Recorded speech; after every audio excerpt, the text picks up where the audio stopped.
Sunny?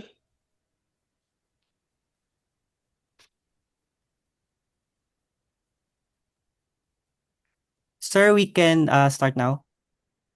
Thank you.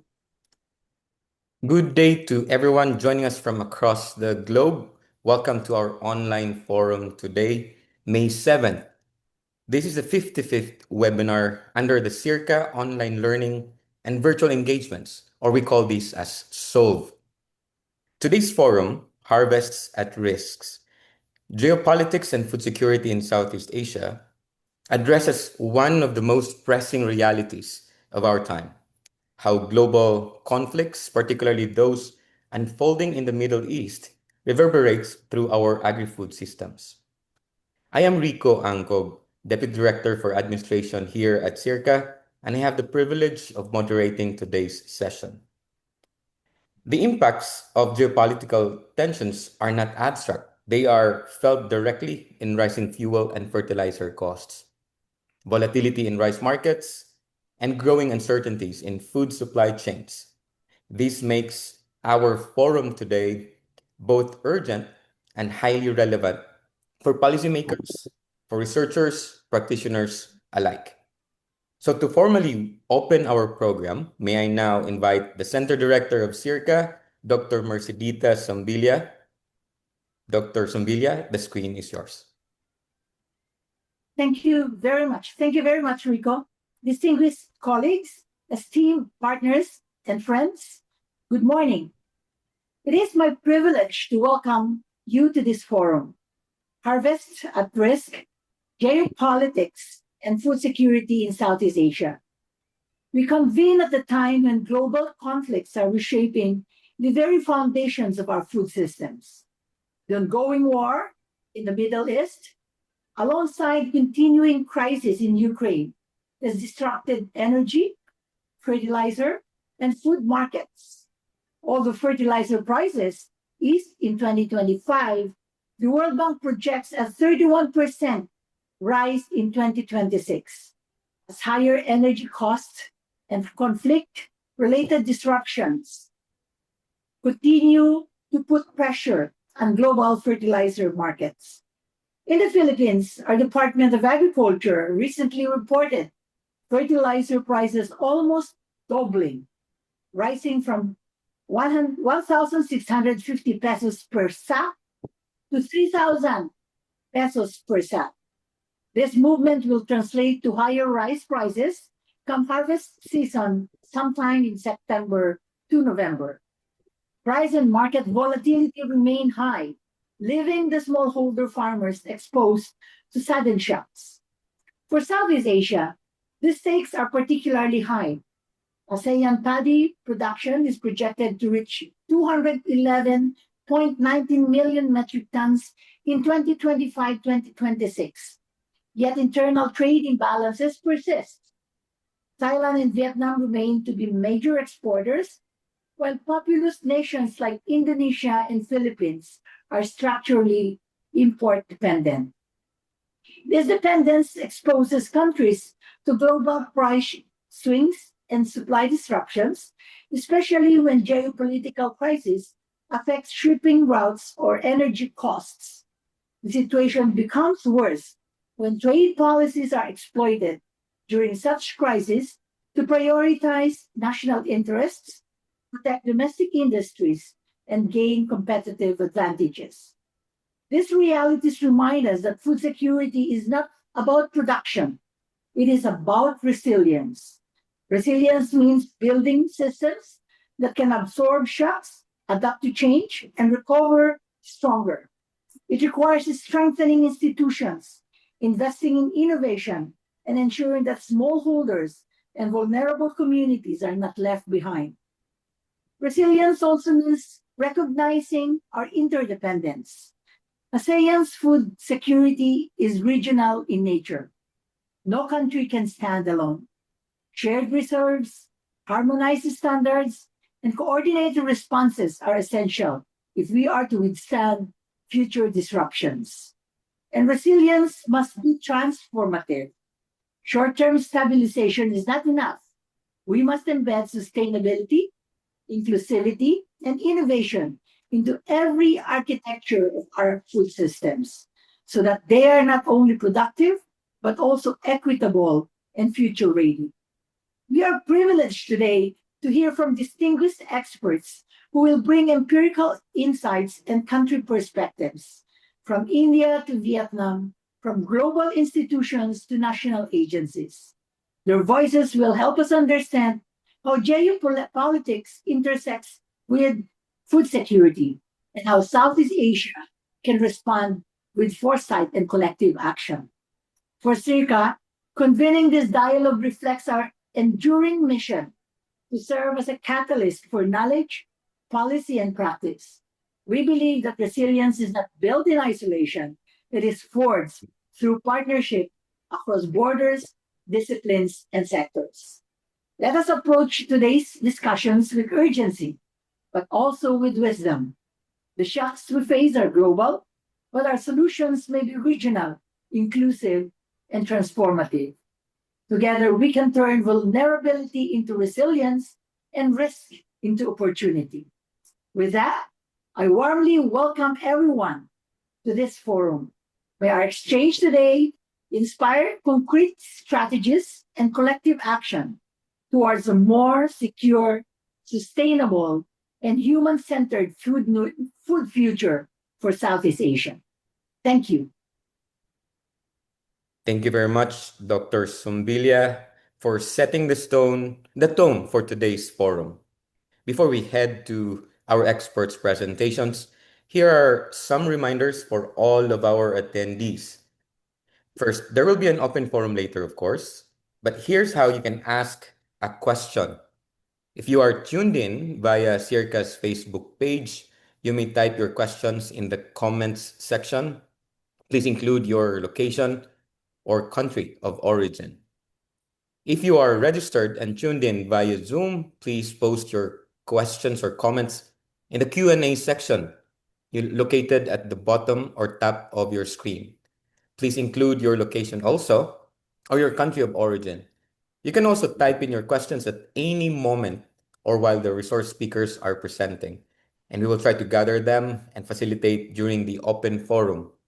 Our speakers may also respond directly to your Q&A via Zoom immediately after their respective presentations. So please don't hesitate to post your questions. Well, to establish the global context, our first speaker will discuss geopolitical conflicts and their impact on food security. Joining us is the Director of Foresight and Policy Modeling at the International Food Policy Research Institute, or IFPRI. Ladies and gentlemen, let's all welcome Dr. James Turlow. Dr. James, the floor is yours. Good morning, everyone. As was mentioned, I'm going to start by giving us an overview of some work that we've done at IFPRI, looking at what the impacts of the war in Iran could be on poverty and food insecurity in different parts of the world, including Southeast Asia. I think it's good to start with the crisis that we are facing today due to the war in Iran. And I think these two images give perhaps the best reflection of just the challenges that we're facing. So on the left-hand side, you can see the number of ships that are arriving through the Strait of Hormuz, and you can see how it has completely stopped, or almost stopped, since the war began at the beginning of March. And on the right-hand side, you can see the impact on fuel, fertilizer, and food prices. And you'll notice on the far right-hand side, we've seen a spike in fuel and fertilizer prices, although less of a movement in food prices here, proxied by maize. What you can also see is that this is not by any means the only crisis that we've been facing in recent years, as we all know. Back in 2007, 2008, when food prices spiked, we thought we were facing a particularly bad global crisis. But since then, we've seen repeated crises, and we've also seen an even worse crisis in the early 2020s, when we had both the outbreak of COVID and the war in Ukraine, which, as Mercy said, led to an increase not only in fuel and fertilizer prices, but also substantial increases in food prices. So this is very much the new normal. And so in this context, one of the things that we do at IFPRI is we have developed what we call the Foresight and Rapid Response Modeling System. This is a collection of country economy-wide models, and we use these models to measure the impacts of higher prices on supply chains, on all the supply chains in a country. And we also link the impacts on world prices to changes in production, and then all the way down to the household level. So we can see how incomes and consumptions are changing as the prices of products, goods, and services are also changing.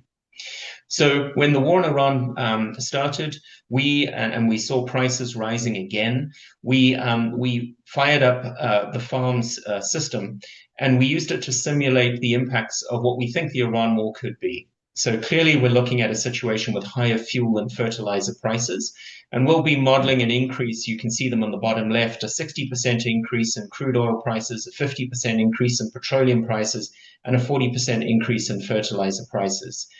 It depends on the day of the week or the week that we're looking at, but these prices are pretty much consistent with a sort of an average price increase that we've seen over the last since the war broke out, perhaps a little bit lower than what we saw last week or earlier this week.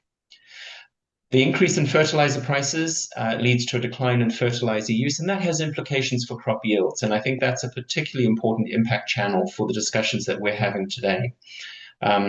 When the impacts on a country are going to depend on how much fertilizer they're importing, how intensively farmers are using fertilizer, and how effective fertilizer is in raising yields. And we need to take each of these country-specific mechanisms or considerations into account when we're measuring the impacts on agricultural productivity. So the first thing that we should look at is just how exposed are developing countries to an increase in global fuel and fertilizer prices.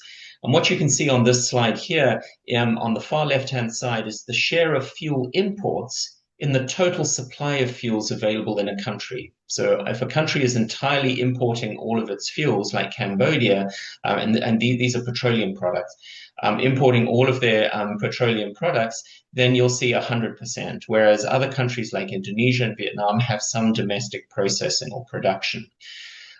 You'll see in Asia, which are the top two groups of countries, there is a great deal of variation.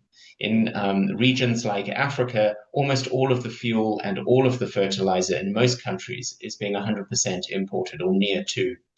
And what this means then is that developing countries, including those in Asia, are highly exposed to changes in world prices for fuel and fertilizers. And so when prices rise, countries generally experience what we call a negative terms of trade shock. The price of their imports is increasing more than the price of what they export. And so we have a net increase in import prices. And you can see on the far right-hand side, that's true for all of the Asian countries that we are looking at in this particular exercise. There are a couple of countries like Ghana and Nigeria in Africa that are net exporters, and for them, higher fuel prices or oil prices can actually mean a positive terms of trade shock. Their exports become more valuable. So I'm going to present three different types of results. We've pushed the higher prices through the models, and we're now measuring outcomes coming out of the model, results from the models. And I'm going to report changes in GDP, changes in poverty, and changes in food insecurity. And what you can see on the slide now is the impacts of the higher prices, the change in fertilizer use, the impacts on GDP. The figure on the right-hand side is a change in national GDP as a result of the shock. And an important assumption that I should have mentioned earlier is that we're assuming that these prices, these increases in prices, persist for the whole of 2026. When the war first broke out, we thought this was perhaps an aggressive assumption, and now we are thinking it might be a reasonable one. So what you can see in the figure is that national income, GDP, is declining in pretty much all of the countries, all 20 of the countries that we're looking at, and certainly all of the Asian countries that we have modeled. Ghana, we see an increase because remember they're a net exporter of oil, and then we can see a significant impact in Vietnam. What's driving this is the energy intensity of the economy, just how much fuel is being used in sectors that are responsible for large amounts of the incomes that are generated in the economy. And so we have to use our models to measure the overall impact, and you can see it does vary. That said, it's generally relatively low across the countries at this stage, less than 0.5% in most countries.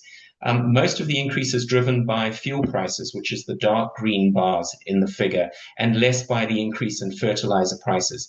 That's to date, based on the price increases that we've seen. If fertilizer prices were to increase further, we would start to see bigger impacts on agriculture and on the broader economy.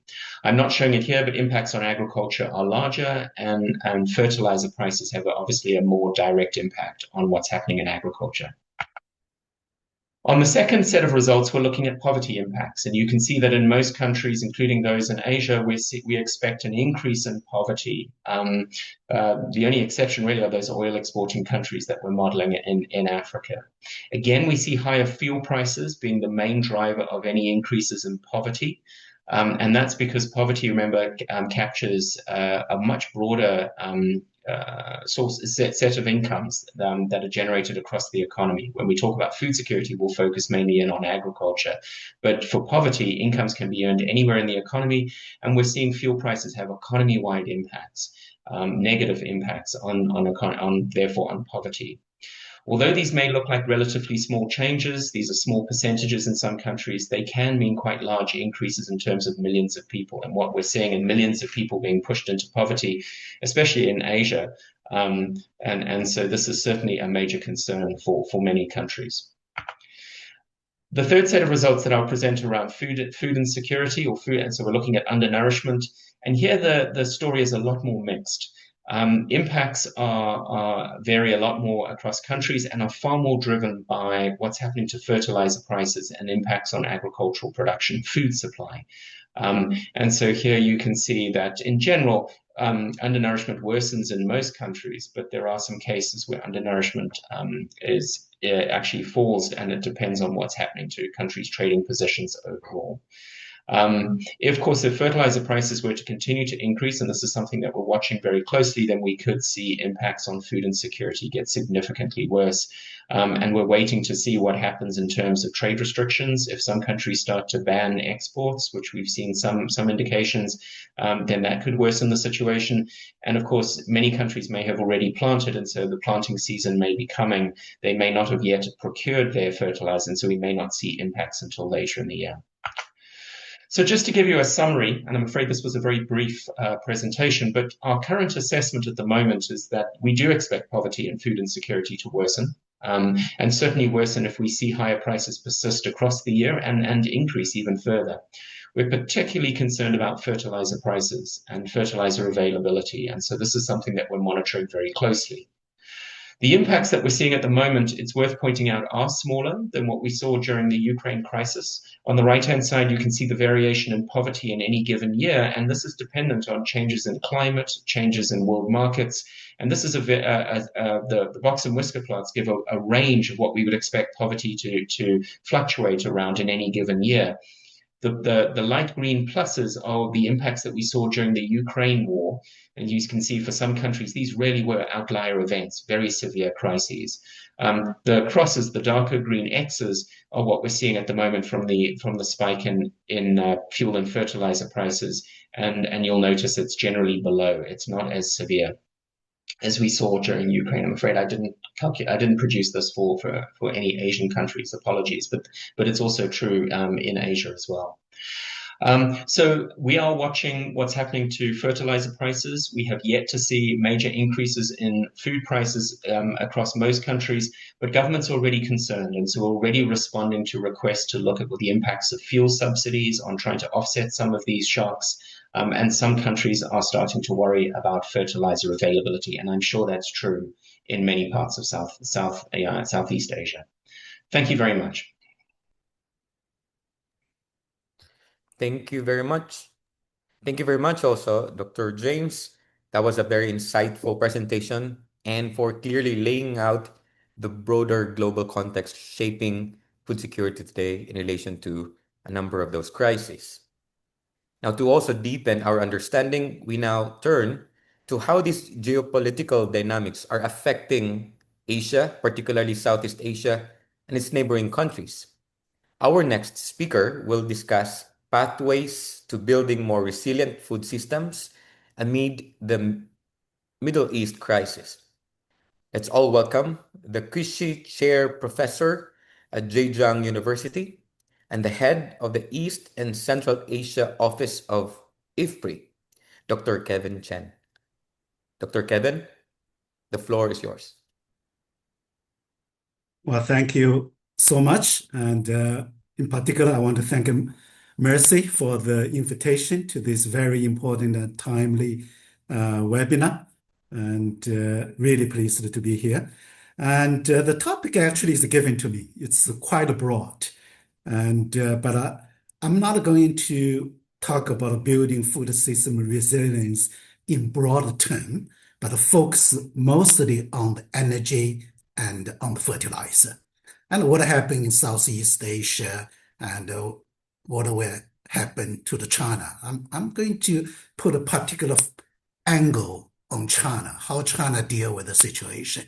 And a particular reason for that is really, we anticipate all the disruption on the shipping, on the fertilizer and energy. You saw the price soar and you saw the supply dropped because of the Hormuz disruption and so on.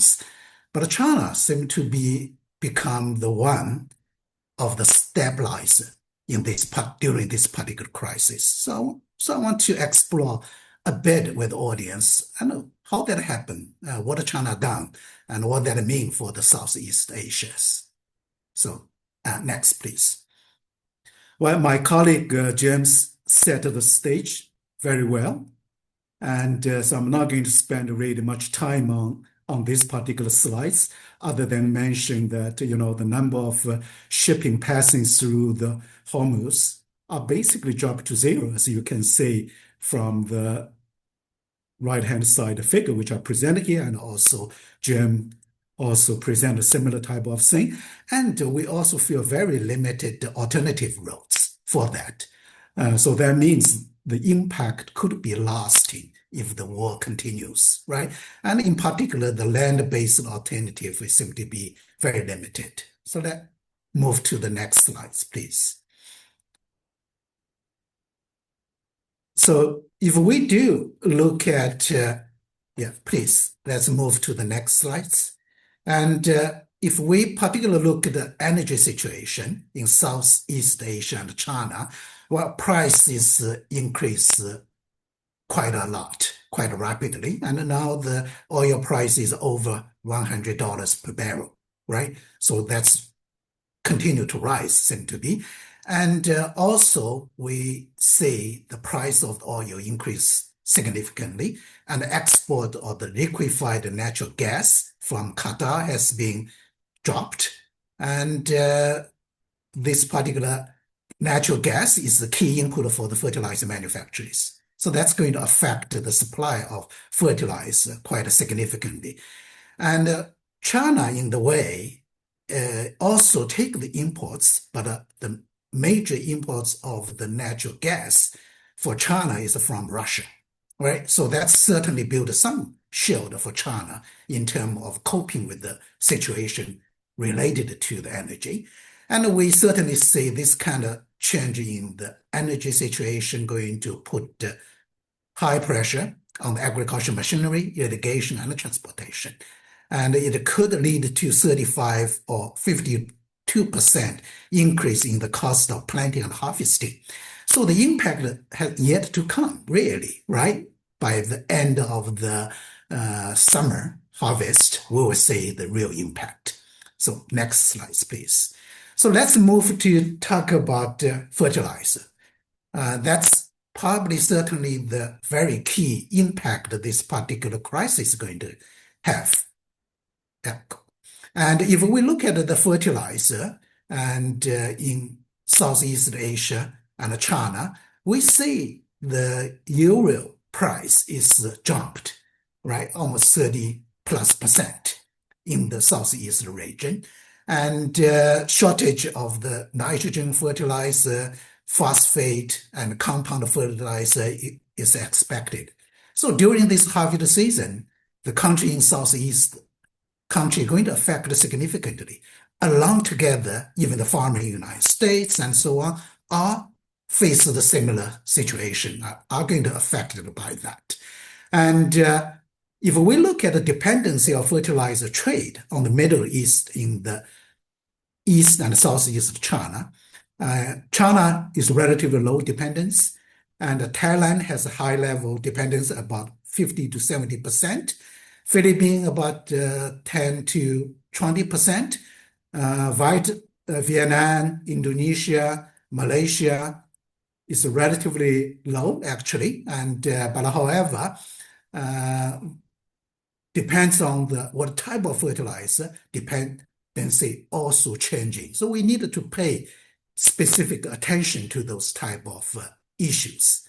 So let's move to the next slides. I'm going to talk about a little bit on fertilizer link between the China and Southeast Asia. As I mentioned a bit earlier, China seems to be much less affected. I'm going to come back to the reason why later on, but let's look at the fertilizer situation in China and Southeast Asia in those, the link between China and Southeast Asia. And you look at Malaysia, right? And roughly it depends on China for 1/3 of the imports. If you look at Indonesia, about 20%. If you look at Thailand, about 20%. And look at the Philippines, again, about 20%. Vietnam, we don't have a percentage number, but a majority of the fertilizer for Vietnam is come from China. So that means Vietnam largely depends on the China for the supply. Singapore is act as China's shipment hub. So that's also important. In the right-hand two tables, we share some evidence on the shipment, on the trade volume, and particularly with the phosphate fertilizer and so on.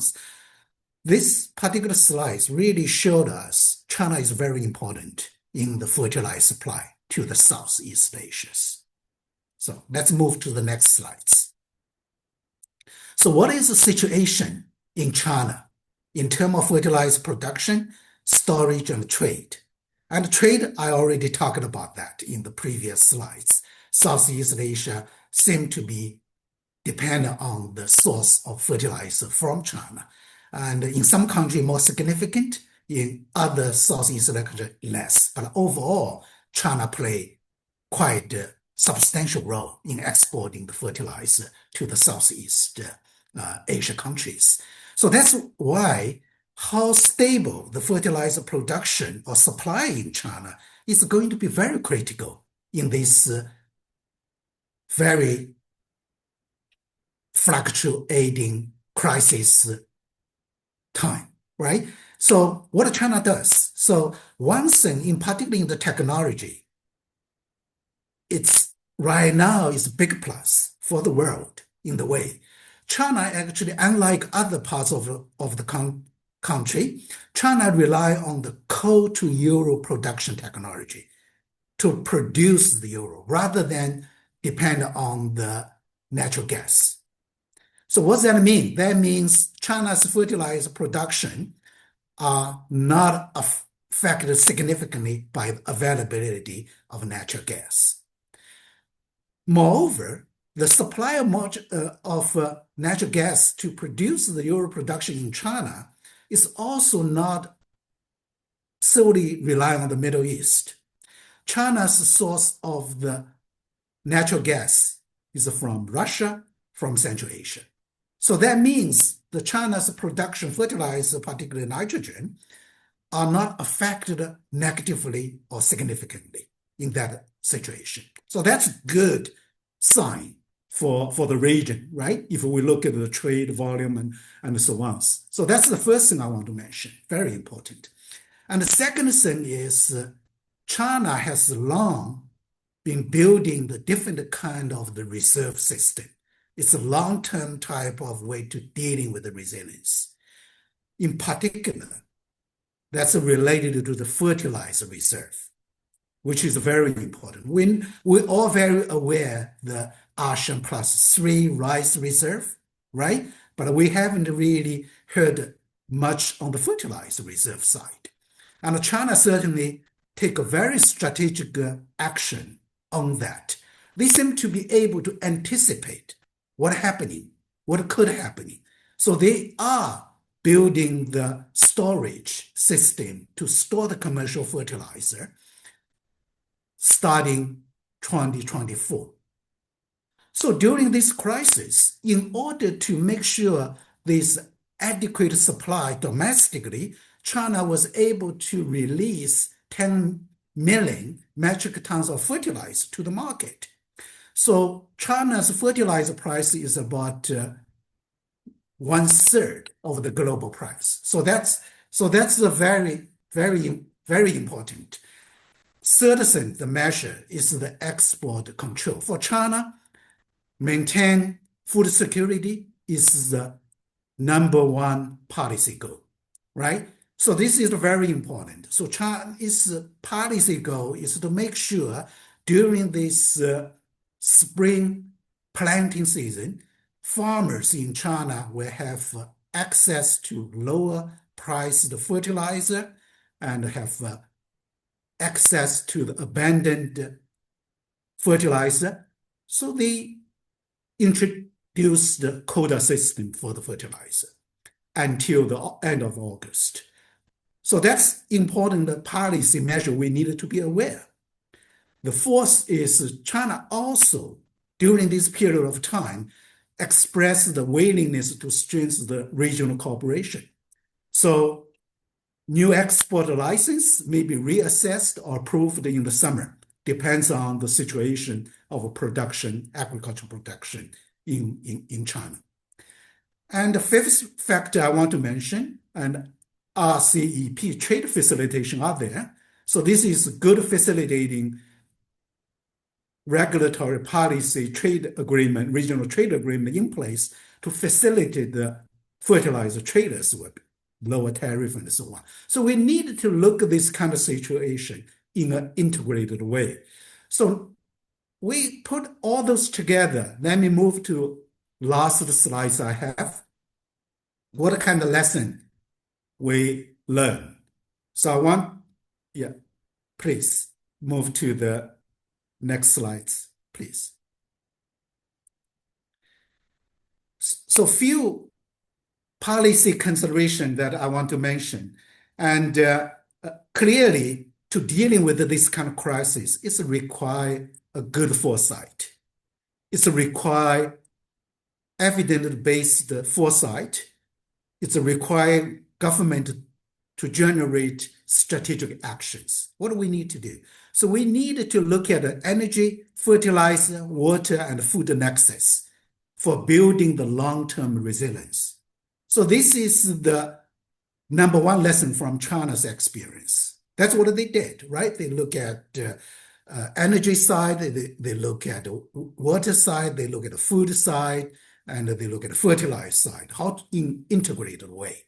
So that's very important. Second, we needed to look at strategic energy and fertilizer reserve. So China did both. They started this strategic action a couple of years ago, and so allowed China to cope with the current crisis in a strategic way. And the third, it may also provide us opportunity. We all talk, for example, in the ASEAN new vision for the agriculture and forestry, we talk about promoting the sustainable food system. We talk about promoting the regenerative agriculture, and that's dealing with the energy. That's dealing with fertilizer. With those crises, does that also provide us with opportunity? So we may need to look at this situation from different angle and to explore that, how that will help us to build the longer term resilience. Fourth, we need to dip in the region supply chain cooperation. And this is clearly very important. And we need to share the strategic reserve mechanism. We need to look at how the Southeast Asia country can take proactive actions. And we notice And the country in Southeast Asia already take some actions. Philippines, for example, Ministry of Agriculture called for stronger regional cooperation at the recent UN FAO ASEAN Pacific meeting in April 2026. Indonesia, Malaysia, Brunei formally launched the South Asia Fertilizer Alliance in April 2026. How can we make those work better? That's certainly the task in front of us. In particular, as Mercy mentioned in her opening remark, we really needed to look at a small-scale farmer. When we look at farmers in United States, large farmers, or in Brazil, they are well prepared in the way. But a smallholder, they don't have enough funding to deal with the situation. How can we help them become the number one mandate for the government and societies? And that's particularly so for Southeast Asia, because we are the region hosting large size of the smallholder farmers. So with that, let me conclude my presentation. Thank you very much for your attention. Thank you very much also, Dr. Chen. Truly, that was a valuable perspective. And I thank you also for highlighting the regional responses, particularly the role and the importance of China. Next, to provide us with a focused outlook on rice markets in relation to these developments, we invite our next speaker. He is a former senior economist at the Food and Agriculture Organization, Regional Office for Asia and the Pacific. Let's all welcome Dr. David Do. Sir, the floor is yours. Thank you very much, Rico. I'd like to thank, first of all, Dr. Sombilia and SEARCA for inviting me to participate in this online forum. It's really a pleasure to be here and see lots of friends and colleagues who I've learned so much from in the past. And I'm looking forward to learning more from all of you again today. So I was been asked to do something on the world rice market outlook, its current situation and risks. I think that, in my opinion, global rice market fundamentals right now are quite strong. This is for a couple of reasons. The stock-to-use ratio for rice is at the highest level it's been this century, at 39%. That's the blue line you can see on that diagram. Same is true for wheat, which is at 43%. And even maize and soybean have not record stock-to-use ratios, but not too bad. The FAO and the International Grains Council both project that the 25-26 global rice crop will be an all-time record, and USDA predicts that the 25-26 crop will be just about less than 0.1% below a record. So we're coming from a situation of good production and very high stocks. In addition, the inflation-adjusted world market rice prices are close to historical lows. March 2026 prices were the lowest they've been since January of 2004. So again, we've got very low prices, which suggests that if there is some need to let world prices go up, there's plenty of space for that. If we look at, instead of the last 25 years, we just look at the last 5 years here, that's what this graph shows. And you can see that the price movements after the war started in February, at the end of February 2026, the post-war movements have been very tiny compared to the general swings in the rice market. In the last 2 months, on a monthly basis, monthly Thai prices are just down by 1%. Vietnamese prices are up by 1%, so not much movement at all. This looks at daily prices starting from February 27th, the day before the war began. And you see a little bit of movement here, but still, it's not really that much Daily Thai prices are up 3% over that interval. Vietnamese prices a bit more by 11%. But still, we haven't seen any dramatic moves, especially Vietnamese prices were flat in the first few weeks after the war, and they flattened out in the last week or so as well.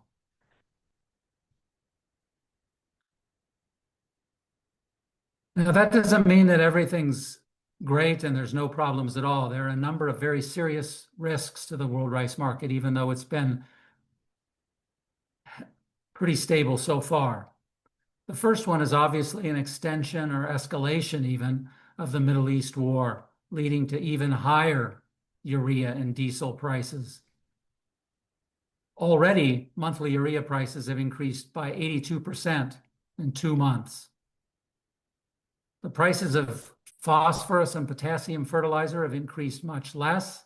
So that's good news, but it's important to realize that from the short-term perspective and the effects on the rice market, nitrogenous fertilizers like urea are much more important for yields than phosphorus and potassium fertilizers are.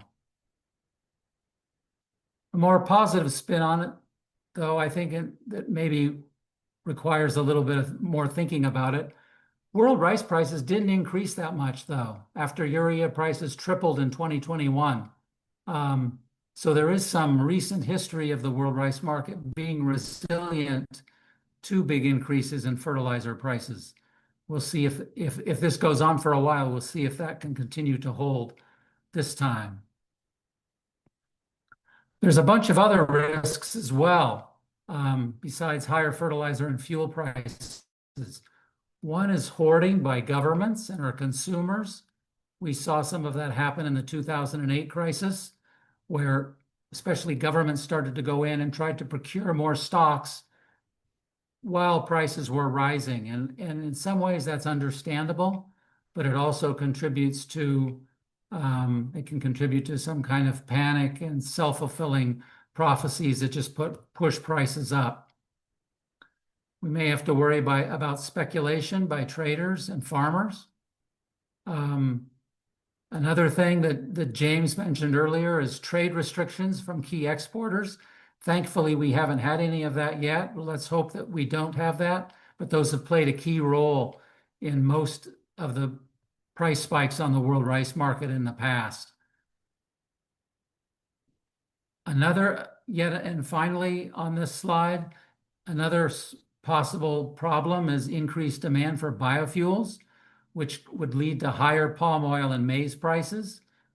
That may happen either just because people are naturally gravitating towards cheaper forms of energy, but it may also happen because government policies sometimes are pushing more demand for biofuels in the short term.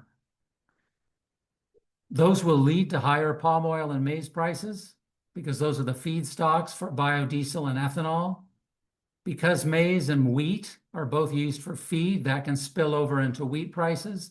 And because wheat and rice are both staple foods, that can then spill into higher rice prices.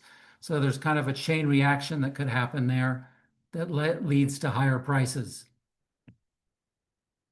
I'd also like to mention, just as my last kind of main point here, there's also big risks from El Nino Southern Oscillation. And this is, independent of the war, but it may be, it's potentially a very serious problem over the next few months for the world rice market. Right now, the probability of an El Nino event later this year is greater than 90%. The big uncertainty is how strong it will be. More will be known in the summer. There's kind of for readings taken at this time, there's what's known as a spring prediction barrier that make it difficult to forecast how strong the El Nino will be going forward several months. The Nino 3.4 index, which the Nino 3.4 index refers to a section of the Pacific Ocean where they measure sea surface temperature anomalies. But that index in July is very highly correlated with the ultimate strength of the peak of the El Nino event later in the year. You can see this scatter plot. The R squared is almost 0.8 and these things. So we really, come July, we'll really know a lot about how strong El Nino will be in the coming months. A very strong El Nino can lead to drought and reduced rice production, especially in Southeast Asia. It can also have some important effects in the subcontinent, and although that's depends on more than El Nino. So I'll be interested to hear what Sam has to say about that. Just as one example, in Southeast Asia, Philippine rice production declined by 24% in 1 year in 1998. I don't know how many of you remember that. That was due mostly to decline in area harvested, but the impacts from El Nino can be really, really big. In fact, most strong El Nino events lead to a substantial price increase on the world rice market. Since 1960, there have been 9 different strong or very strong El Nino events, and 7 of them have led to at least double-digit price changes that were sustained over several months. So some people are really talking about the coming El Nino being like a super El Nino, being possibly one of the biggest in history. I think it's too soon to say that for sure, but El Nino is definitely something that we need to keep an eye on for the monitoring the health of the world rice market. So with that, thank you very much, and I look forward to the next presentations and the discussion. Thank you. Thank you also, Dr. David. That was a comprehensive analysis of the rice market outlook. Thank you very much. At this point, we have heard experts' perspectives spanning global and regional dimensions of geopolitics and food security. We now move to country-level insights, and we are honored to have 5 distinguished experts who will share perspectives from their respective countries. Let's begin with India. Please welcome Dr. Samarindu Mohanty. He is a professor at Jayan Shakar, Telangana State Agricultural University. Thank you. Dr. Mohanty, the floor is yours, please. Thank you. Good morning, everybody, and it's a pleasure to be here, and glad to hear all the nice presentations from earlier presenters there. I've been asked to talk about Indian perspective there. I'm living in India, so I can tell you exactly at the public level. So far, no effect. The fuel prices have not a single price change so far at the retail level. So all the shocks have been absorbed by the government so far in terms of increase in fuel prices. That has not been transmitted to public. Only effect I have seen so far is that the shortage in terms of the cooking gas, which is the liquefied petroleum gas, the LPG there. But for last couple of weeks, those things also have been streamlined. So there's a steady availability of the cooking gas cylinders to the people there. So far, the impacts have been completely absorbed by the government in terms of what has happened in the Middle East there. In terms of the global food security there, what I would say is that India, I think David already talked about the global rice situation there. India right now has around 80 to 90 million tons of rice and wheat. Out of that, around 60 million tons of rice, around 25 million tons of wheat there. So it has a historical high level. India is actually trying to get rid of some of the grains there. So recently, last week, they approved 6 million tons of wheat export. So India is not that concerned about food security at this stage. Since they're allowing the wheat exports to go, despite all the Middle East crisis, all these things happening there. If you look at India, the way I understood right now, we all talk about this Government of India stock, Food Corporation of India stocks, their rice, wheat stocks. People talk about that. I think in the last few years, the state levels also are carrying stocks now, because the usual thing is that the central government buys from the state. but they have central government has so much stocks. They are not buying from the state. So the states are left with another 6 to 8 million tons of rice, which has not been bought by central government, which does not show up in the stock level.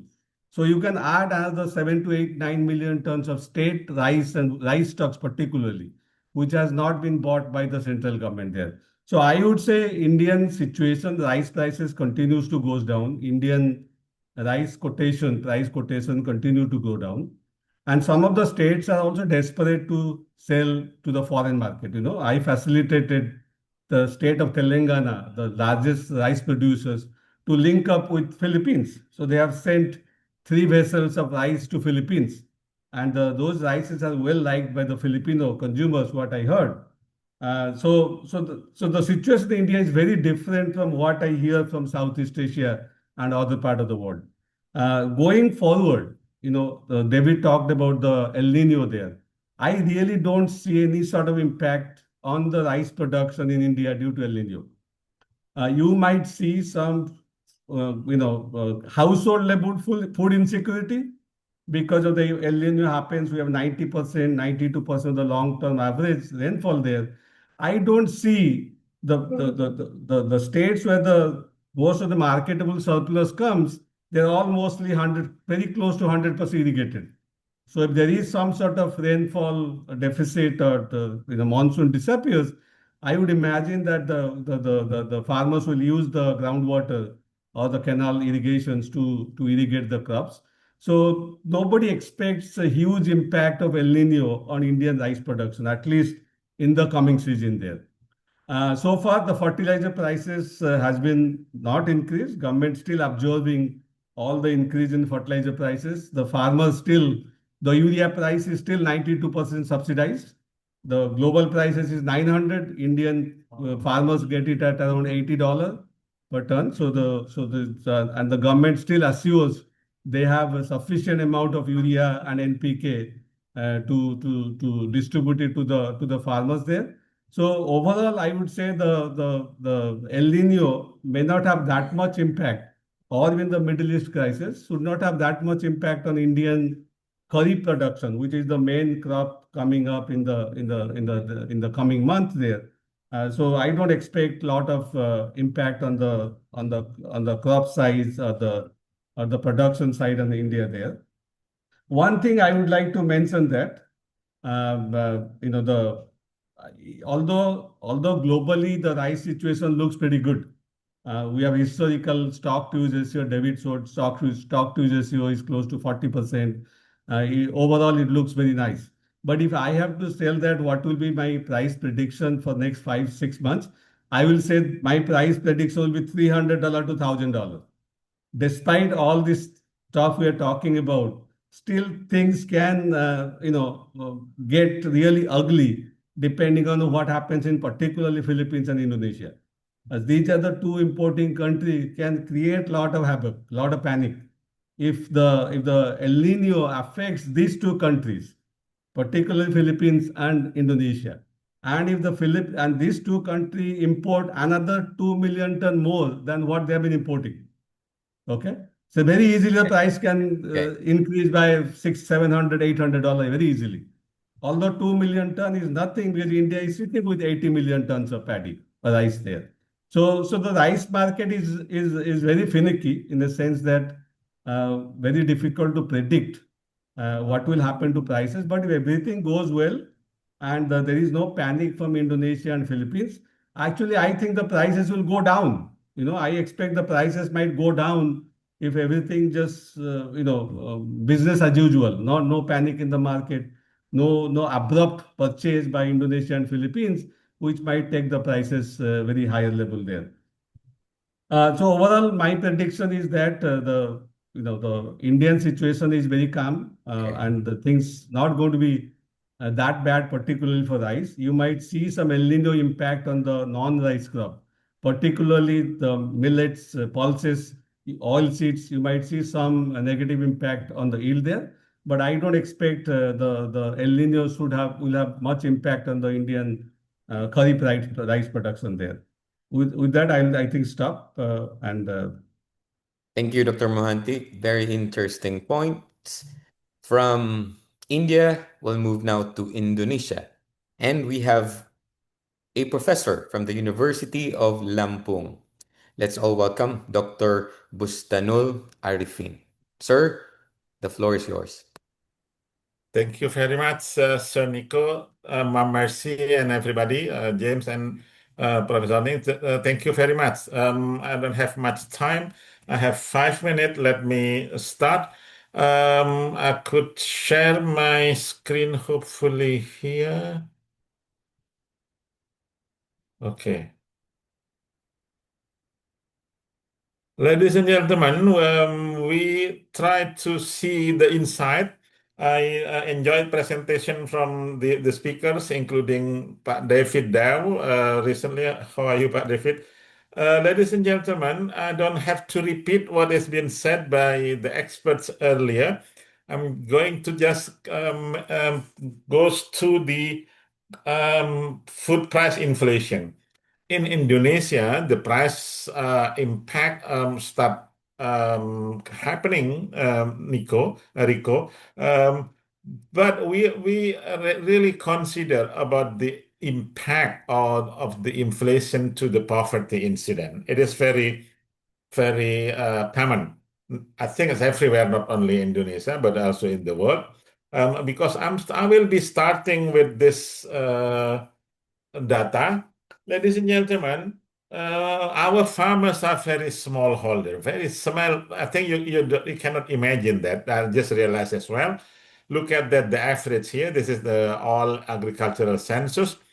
For rice field is only 1,600 square meters. The total is 4.4 million, but for non-rice, it's a half a hectare. So that's groups of farmers are really getting a significant impact. Of course, in poverty, not only about the farmers, but we rely on, I mean, we are concerned if the price increase of fertilizer, who get affected. Thank you for Professor Mohanty for mentioning this. Yes, we do the same.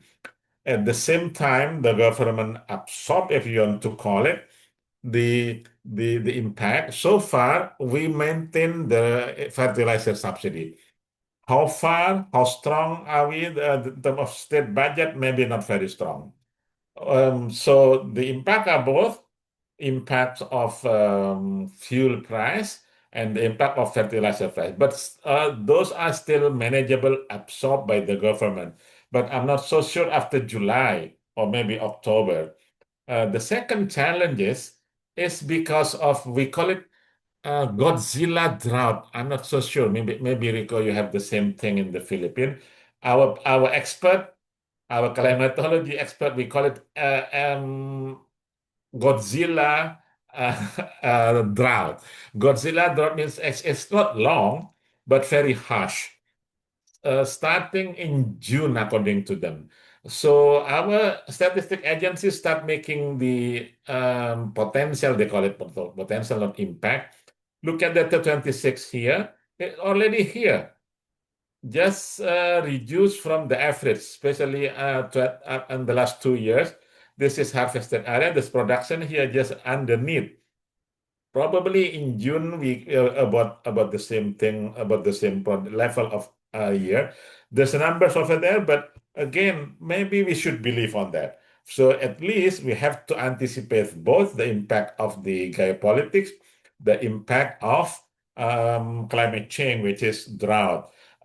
This is the studies earlier by the World Bank, by IFPRI. Look, ladies and gentlemen, if we do not do anything, this is the impact, okay?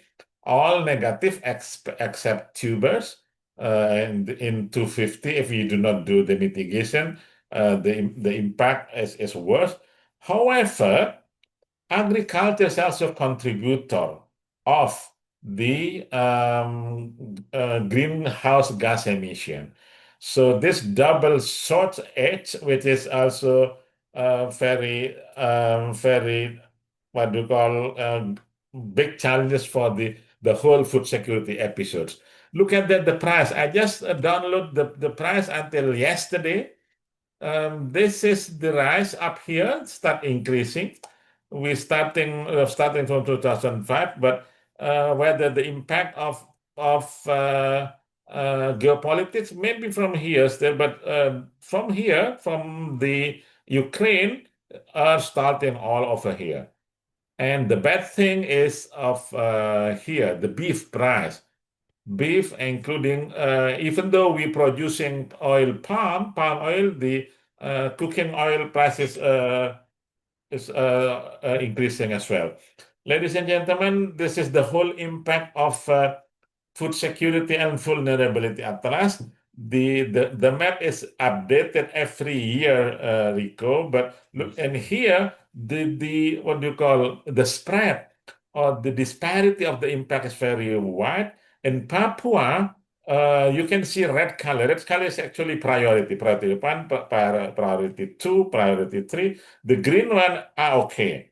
So since we are there first, the impact is different from every region. So probably we should focus on that 16%, 81 districts that's really vulnerable for food security impact.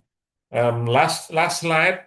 In short, I think the government maintain the subsidy for both, okay, fuel and fertilizer. But I point here, we should also equip or any programs to increase the productivity, especially for staple foods and strategic foods. I missed here. And of course, I put here about the innovative food products agricultural system. Sometimes I call it ABGC, partnership between academic, business, government, and civil society. And we should think of the new extension system. Basically, maybe I'm subjective. I'm connecting university with the government program and food reserve because we really need to anticipate the worst case scenario and diversifying agricultural production system. And of course, we're doing reindustrialization. We call it downstreaming product. I think I'll stop here already 5 minutes. Thank you very much. Looking forward to discussion. Very well said, Dr. Arifin. Thank you very much. From Indonesia, we'll proceed now to Malaysia. And we are joined by Dr. Larry Wong. He is a non-resident senior fellow at the Malaysian Institute of Economic Research. Sir Larry, the floor is yours, please.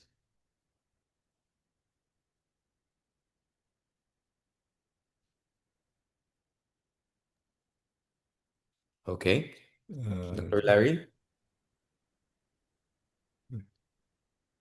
How do I do this? Okay, sir. We can hear you, sir. Okay. You can see me? Yes, we can see you. Please go ahead, sir.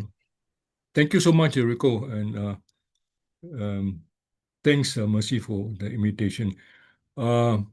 Being the odd one out, this Malaysia is probably the smallest in the countries you're talking about, but I think we bring in some aspects which is worthwhile thinking about. I'll talk about towards slightly different, towards future-proofing Malaysia's food security, food and nutrition security. Amidst recurring, I think it's not going to stop. This kind of disruption to food value chain, inputs, etc. It's going to be a recurring theme. I think it started off from COVID, and from them, there are lessons we can learn. And I would like to provide a Malaysian practitioner's perspective. Practitioner because I straddle the government, private sector, and increasingly third sector in terms of social enterprise, think tanks, so on and so forth, including international development agencies. I would like to start by sharing two quotes. One is from Victor Hugo some 2 centuries ago, when he was talking about the end of war, that minds open to ideas and markets open to trade will be the final battleground. That's one. Secondly, and this is a bit tongue-in-cheek, that some have said that food security is like love. It can mean different things to different people at different times and place under different circumstances. In the 5 minutes that I'm given, I want to touch on five foundations. One is Malaysia, as a small open economy but big trading nation, has in fact elected to be a friend to all, an enemy to none throughout our existence as a sovereign country. For those of you who is historically inclined, we only have friction with Indonesia and Philippines during the formation of Malaysia under Konfrontasi. It lasted less than a year situation. And I'm going to talk about different trends which are happening in Malaysia, and I think it's also happening in a lot of countries. And this will stand us in good stead in tackling the issue which you're addressing today. That there's the positive development which I note is there's an increasing democratization of data in individual countries, which was not before available before. That is data sets which are national, at state or province level, right down to district and locality stuff. And thirdly, I think there's a noticeable increasing application of what we like to call public, private, and the third sector arrangement. You might want to think about it also. And in the case, fourthly, very important would be that increasingly different countries are no longer just looking at individual food items. They are looking at a basket of food items, and that's how you tie into nutrition security and diets, for the simple reason that you would then put more emphasis on nutrition, on diets. Diets are important because this transgenerational, and then you can focus on substitutability of individual food items as different sources of carbohydrates, proteins, micronutrients, fiber, etc. This is important because through my work, we have always looked at countries as urban and rural. But in all the developing countries I've worked in, there is a third category, which is interior. So that is something you could think about. And as mentioned by Pak Bustanil, the important thing of tubers and food crops are of increasing relevance, particularly in the interior area. Let me go and quickly now move on to new dimensions and dynamics of food security. Beyond the four basic thing on accessibility, availability, stability, and utilization, two additional dimensions have been entered into since 2020 in terms of agency and stability, sustainability, and also other aspects which have been mentioned down here. I like the nexus which Kevin has talked about. I always was interested in food, water, and energy nexus, and now the fertilizer part of it, I think should be taken care note of. And to round it all off, in terms of to bring this all together and get us prepared, I think we should move towards a reactionary thing when you have crisis like this, towards how do we, rather than reacting, plan forward and be ready, prepared to take advantage of things which has happened. And this, I should congratulate SEARCA and Mercy in bringing people together and look at all the dimensions which are of importance. If it happens, El Nino, if it doesn't happen, how do you think about this? And I think the kind of role which trades play, the passage which goes through, whether it's over land, over sea, or even Bering Straits in the North Pole side. And all this interrelationship, if you bring them together across the board, will all go well for us being prepared for the next when this kind of disruptions happen. I think I'll stop there. Thank you very much. We surely take note of what you've said, Dr. Wong. Thank you. Thank you very much for sharing your thoughts. From Malaysia, we will also move now to the Philippines perspective. We're very much honored to welcome the Deputy Director for the Monetary and Economic Sector of the Bangko Sentral ng Pilipinas, Sir Zeno Ronald Abinoja. Sir, the floor is yours. Thank you. Good morning. Thank you to our Center Director, Mercy, Rico, and their team from SEARCA for having us here. We will be a bit different in terms of the perspective in bringing into this forum. Certainly, geopolitical shocks, food inflation is very important to us, but I will be discussing the impact of this issue from a monetary policy perspective. So probably just as an additional context, if you look at the countries, the economies in the region, only two countries have so far increased interest rates, monetary policy rates this year, and that is Australia and the Philippines. And in particular, the Philippines just increased its interest rate about a month ago, and that is in anticipation of the impact on inflation and inflation expectations of these global supply shocks that we have witnessed the past 2 months. So let me proceed with some thoughts on this. For the Philippines, just like in other countries in the region, rice is an important component of the consumption basket of an ordinary household. And we show here that for an average Filipino household, it comprises about 9% of their regular spending year in, year out. But for the bottom 30%, it's twice as that. It's about 18%. So as we can see, any changes in the prices of rice in particular would have an important impact on inflation, and even more so for the more vulnerable households, the bottom 30%, if you count them in terms of household income. And indeed, if you look at the next slide, we show the next slide, we show here the evolution of inflation for the Philippines. That's the black line here.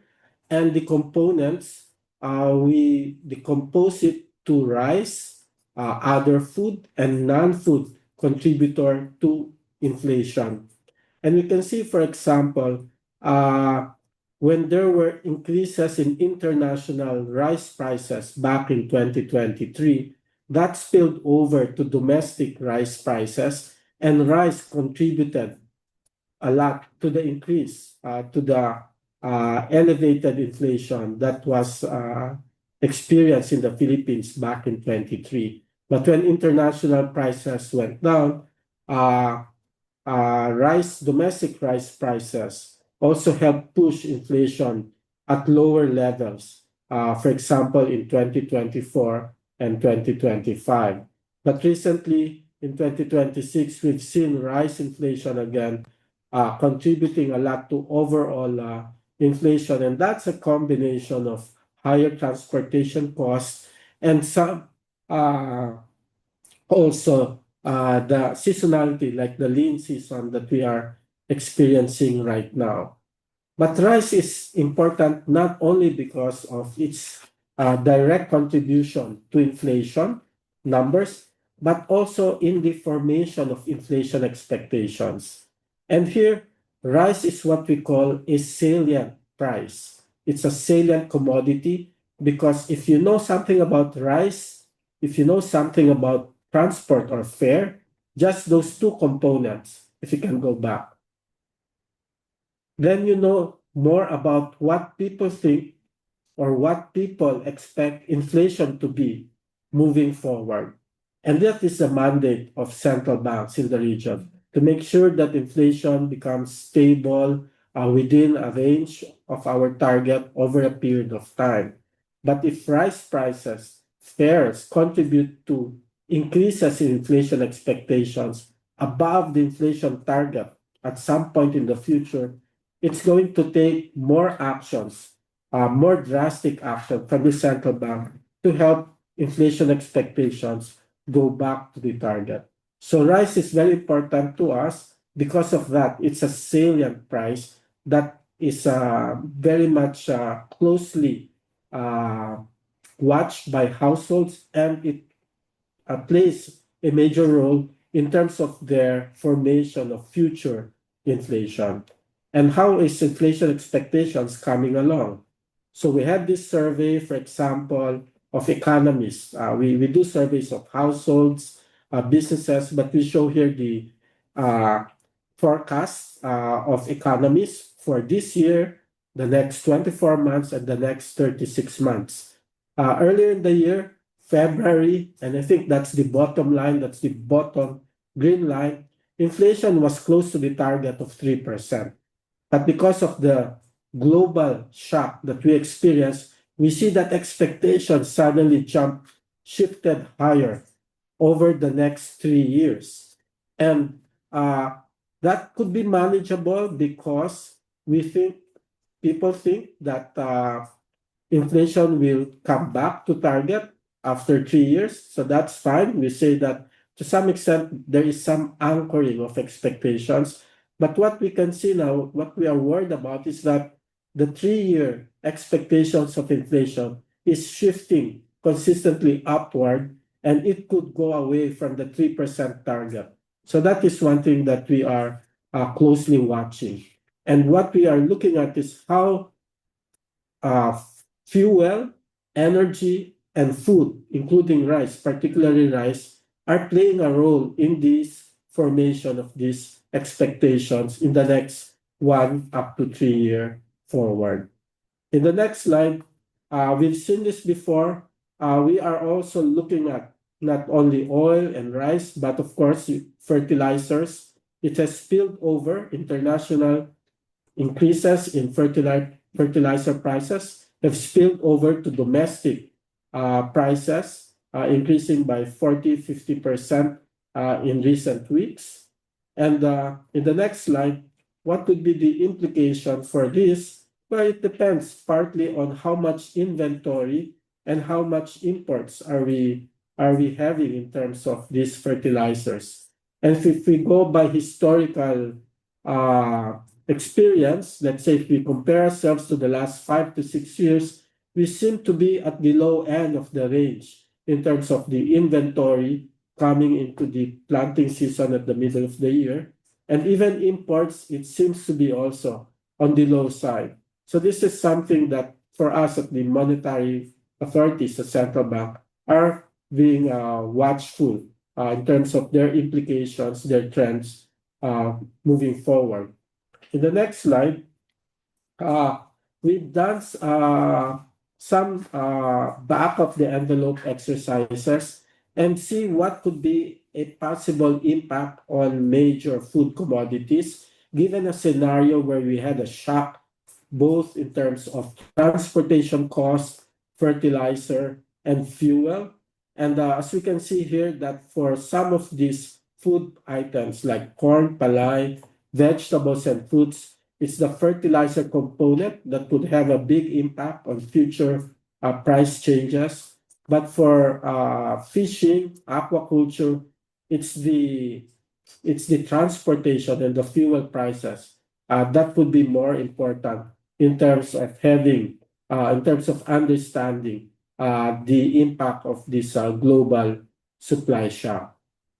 Now, in the next slide, we also are looking at the El Nino event, and our experts have discussed this. So we are a bit worried also of this scenario, whether it will be a Godzilla scenario or a normal El Nino scenario. So we got an expert suggestion that probably the July index for the ENSO would be more informative in terms of what we are seeing come the last quarter of this year in terms of the strength of the El Nino phenomenon. For the next slide, we show here the recent trends. So far, although it's the early 4 to 8 weeks of the shock, we have already seen increases in rice prices at the retail level, and that's the red line and the blue line at the top of this chart. And even if you look at the green line at the bottom, those are the farm gate prices. We are already seeing some increases. In fact, even before the global price shock, and that is partly driven by the import ban that we had in the last quarter of last year, as well as already increases in some costs. But the global shock has certainly exacerbated this uptick in rice prices in the past 1 to 2 months. So what does that imply in terms of monetary policy action? As I've said before, we acted preemptively. We are anticipating that inflation could increase quite substantially in the near term, and that could affect inflation expectations for the next 2 to 3 years. And so we are acting preemptively to ensure that we could help inflation go back to target within a reasonable time, as fast as possible over the medium term. And that's the reason why we had this policy rate increase back in April. But this is to complement really what could be direct measures to address the inflation pressures. So we are coordinating with the national government, but some things that we would like to activate are more medium-term and long-term measures to ensure that there could be stability in food prices moving forward. So I stop here. Again, thank you for the invitation. Another very solid analysis, DG Zeno. Thank you very much.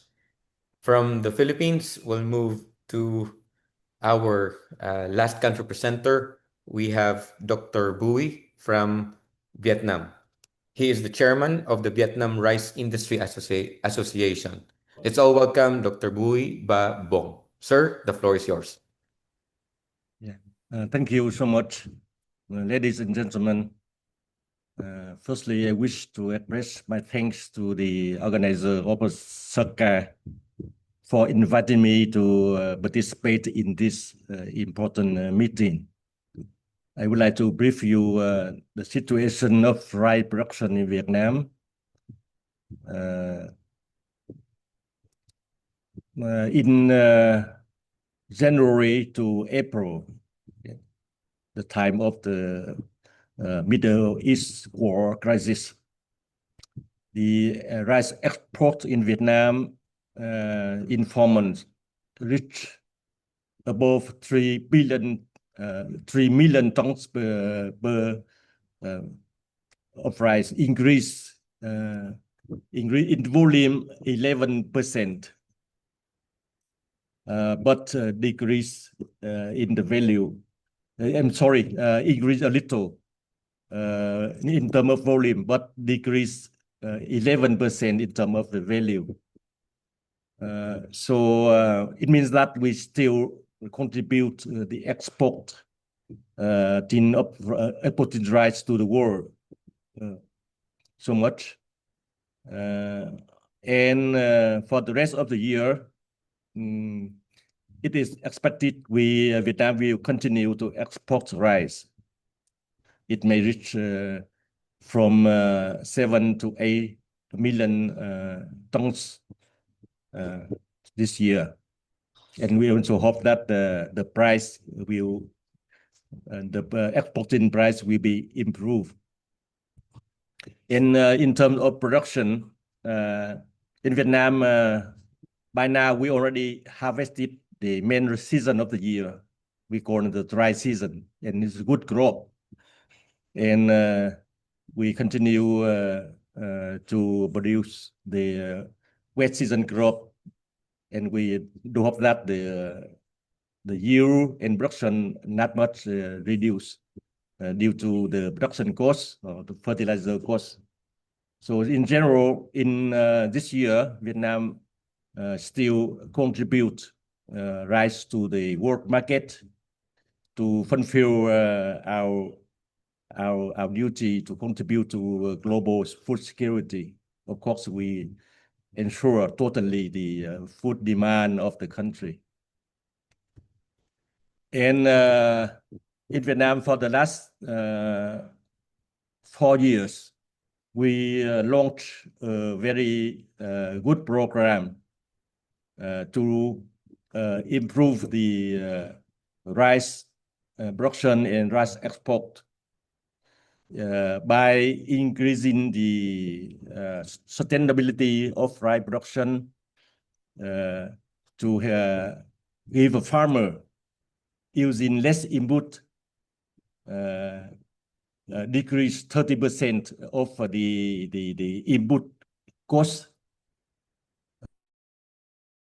using fertilizer use, pesticide use 30%, and also to improve the water use from 30 to 40%, reduce the seed use also by 30%.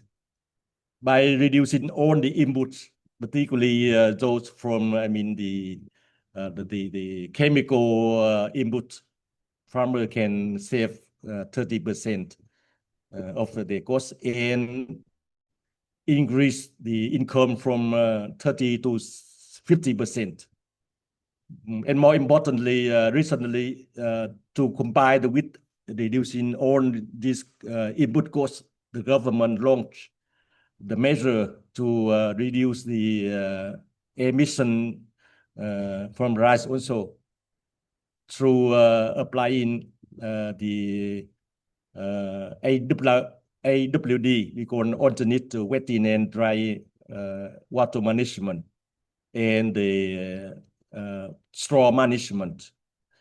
By reducing the input use plus the water management and rice straw management, the whole package like that, we are applying the target is 1 million hectare in the Mekong River Delta.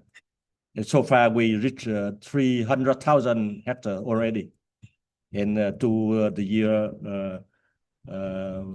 2030, we will reach the target 1 million hectare.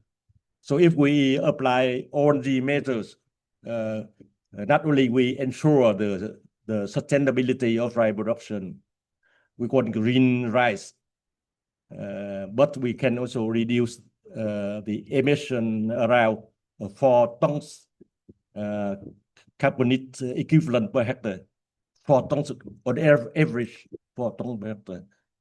So by these measures, farmers more, farmer will gain more resilience to the situation, and also the rice sector also gain more value in terms of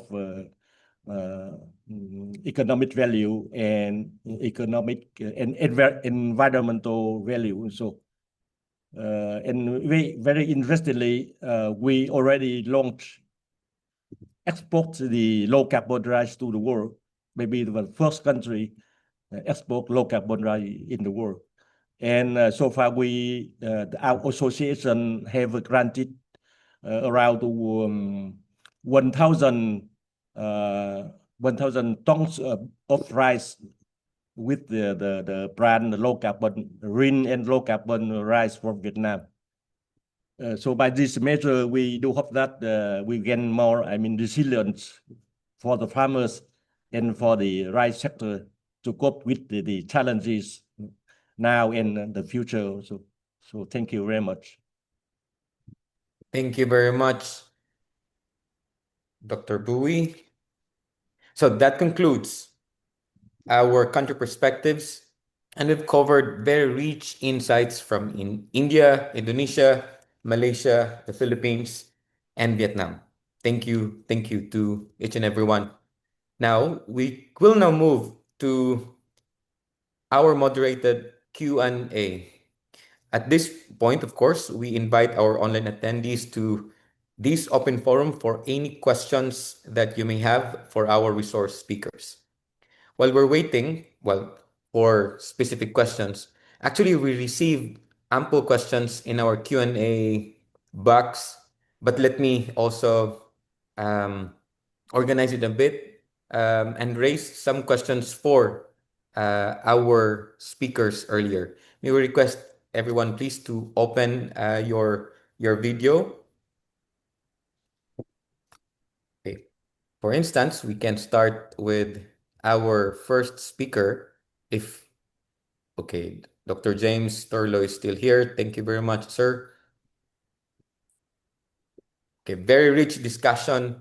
Earlier in your modeling, it shows that higher fuel prices drive poverty, while fertilizer prices more directly.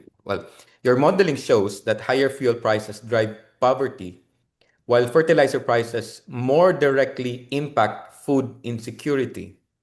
From a policy perspective, how should governments in Southeast Asia balance short-term subsidies for fuel and fertilizer against long-term investments in resilience, such as climate-smart agriculture or diversified energy sources? Sir James? No, it's an excellent question, and I certainly am not the first to say this, but I think, just the series of crises that we've been facing back to back in recent years, really, provides impetus for short-term planning and coping with crisis time and again. So those long-term investments and things like our agricultural R&D and so on, they are under threat, I think, just because countries' government budgets are limited and tough decisions have to be made in very short periods of time. So so I do worry about that. I think there's a move to think about resilience, and Kevin spoke to that. And it requires a different kind of planning than sort of making long-term strategic decisions. It requires a different set of skills, a different set of sort of policy expertise and analytical expertise. And I think we're only just now, maybe after the fourth crisis, as I was showing in my figure, starting to think about, okay, how do we build out our own capabilities as an international community working in agriculture and food? And how do we transfer some of those expertise to some of the real decision makers? And so I think, it's not a very clear answer, but I think in the long term, that's probably what we need to start doing is building out our capabilities in a different direction than what we've perhaps focused on in the past. Yeah, thanks. Very good point. But if I may follow up, given that many ASEAN countries are net importers of fuel and fertilizers, the shock that you presented highlight systemic vulnerabilities, But what forms of regional coordination, whether through pooled reserves, joint procurement, or harmonized trade policies, that you think could most effectively mitigate this term of trade losses and hopefully stabilize agri-food systems? Sir? Yeah, no, I think, there was an earlier question which I attempted to answer around the role of trade policy and self-sufficiency versus remaining open to, driving for self-sufficiency versus remaining open to trade. And I think generally what we've learned over the last few crises is that rush to restrict exports, to protect your own market, often leads to worse outcomes for everyone involved. And I think as a regional community, that's an important lesson to learn. It does mean that we have to look for alternative options. I think, and I'd love to hear David's thoughts on this and others, whenever there's a crisis, we say we need to use our fertilizers more efficiently. We need to do these things. But the truth is that takes time and it takes money to sort of promote. Someone was asking about climate smart agriculture and alternatives to chemical fertilizers. I think everything is on the table, but these things take time and they take money to implement. And so I think we need to, as a community, there may be some lessons to share and some technologies that could be shared. But I think it's also important to start planning now for what will almost certainly be another crisis Mm. 2 or 3 or 5 years from now. And so that requires commitment and will. As a community, I think everyone can sort of reinforce that drive. Yeah, thanks. Okay. Okay, Dr. James, let me raise related question, but to David, and we'll go back to Dr. Chen in a little while. Because in his presentation, it shows that the fertilizer price spikes, such as the recent 82% increase in urea, Sir David, have not always translated into higher rice prices globally. What explains this resilience? I know there's time element here, but what policy lessons can Southeast Asian governments draw to shield rice producers from input shocks, while of course sustaining productivity? Any thoughts, Dr. Do? Yeah. Thank you, Rico. Yeah, that's a difficult question to answer. I think one answer is you want to keep in mind that what happens on the world market is not necessarily what happens on domestic markets.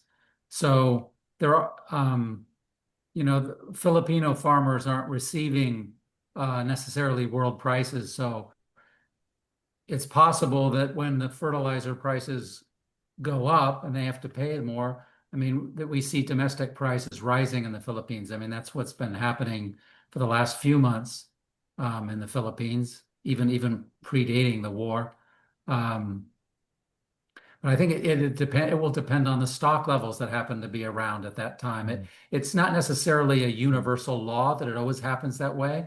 I think it would have to be analyzed more specifically, with regard to stocks, with regard to transmission of international prices to domestic prices, and things like that. There's certainly, the other thing is not to downplay it too much, but fertilizer is just one input among many. It's clearly an important one. I don't want to downplay it, but farmers can often tolerate some increase in prices without having to see rising output prices. But of course, that 80%, 100% increases is another story. We'd have to do more analysis of that specific episode that I mentioned. I don't know the answer to that specific one. Okay, thank you. Dr. Chen, you highlighted China's significant fertilizer production capacity and its growing role as a supplier to Southeast Asia. How can ASEAN countries leverage this relationship to build more resilient supply chains while also safeguarding against overdependence on a single external partner?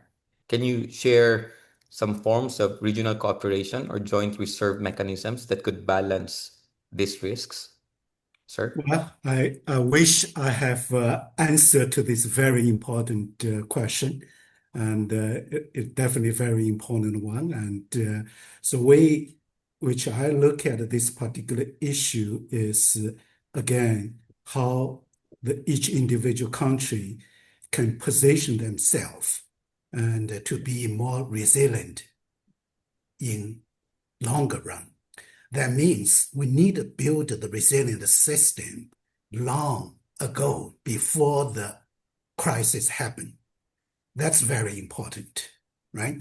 And if we are often talk about the short run responses, and which unfortunately not really going to address or help the small farmers in particular in that situation. So that's why we always talk about, okay, when we have a crisis, what kind of regional coordination responses we will need it. But if you do that when the crisis happen, not much going to happen, right? So you need to build this kind of integrated, coordinated response way ahead of time. So we have to ask ourselves, what WTO can play in that, and what regional community or the regional committee can play on this. ASEAN as a community, what it can play, right? So I think those type of things going to be very important. That's why we will need the policy research, policy coordination during the non-crisis area. So hopefully we set up those kind of mechanism, address those type of issue That's very important. That's essentially, as I showed, what China does, right? China does not say, oh, I want to build the resilience when the crisis happened. They took the lesson from the crisis previously and take the strategic action on that. I think that's probably the experience the neighboring country can take a hard look at that and say what we need to do at the individual country base, and then to look at the regional sense, what should we do? So more close, more coordinated way going to help us to address those kind of crises. Okay, thank you, Dr. Chen. Now let's also raise very quickly some specific questions to our country perspective sharers. I hope you wouldn't mind. I'll ask first the Philippines DG, Sir Zeno, sir. There was a question actually in our Q&A box. It goes, with inflation forecasts rising above the BSP's 3% target, largely due to external shocks in fuel and fertilizer markets. You actually mentioned about monetary tools and non-monetary interventions, but can you elaborate more on this so that our participants in this audience or the audience could see or could identify most effective measures that could caution households while maintaining, of course, macroeconomic stability? Thank you, Rico. So, monetary policy works through demand management. It's not the most ideal tool to address supply shocks that affect inflation. And so this is kind of a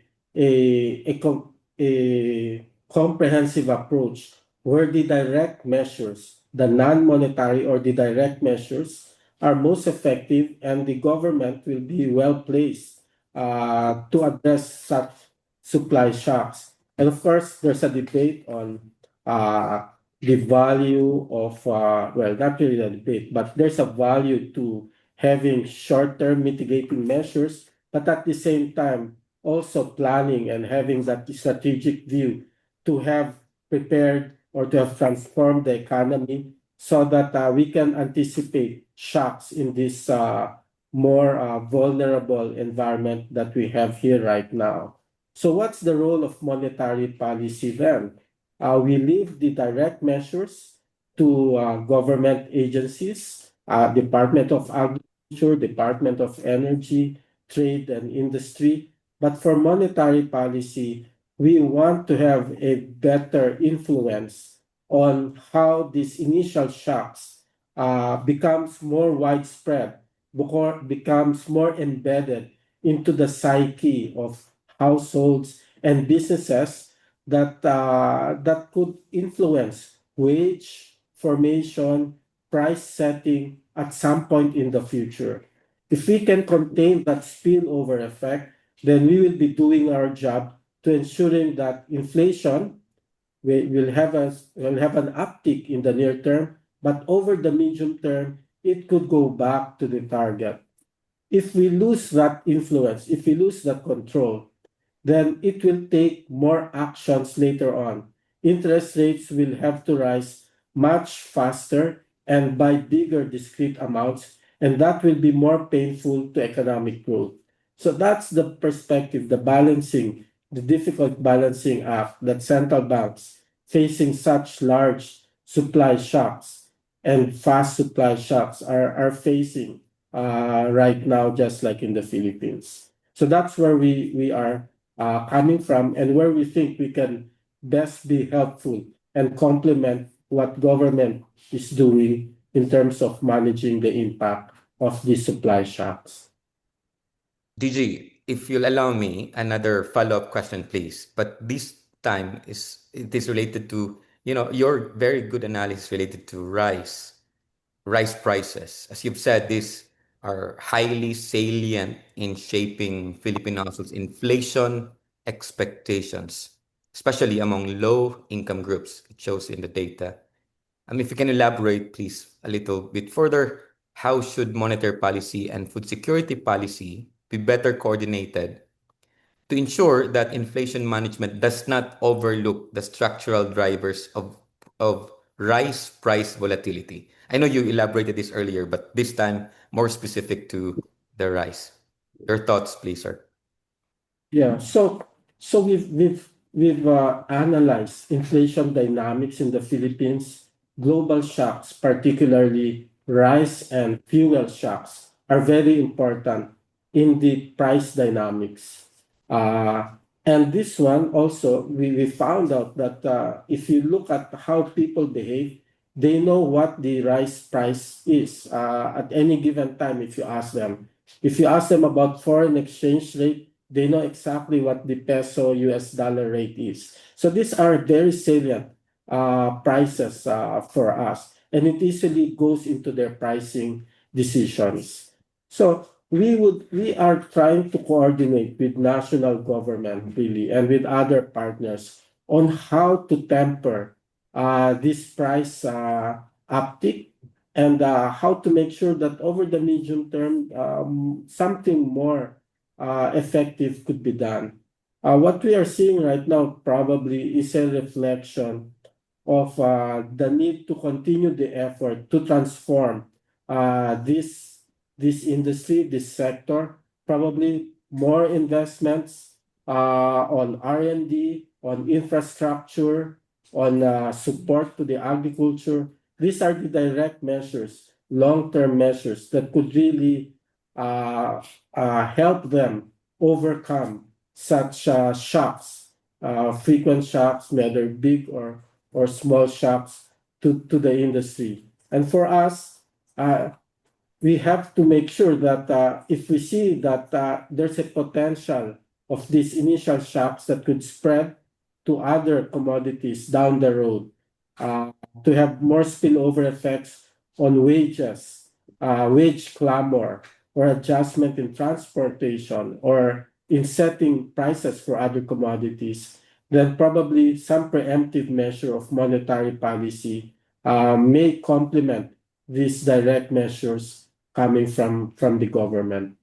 Thank you.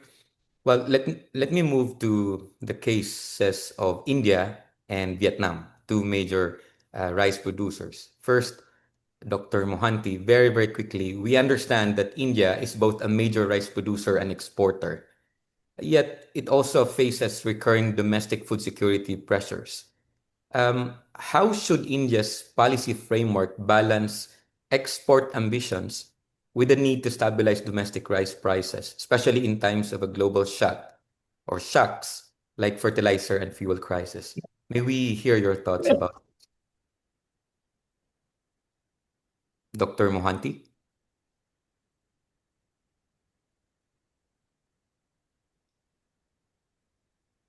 Okay, maybe I can move to Vietnam. Dr. Bui.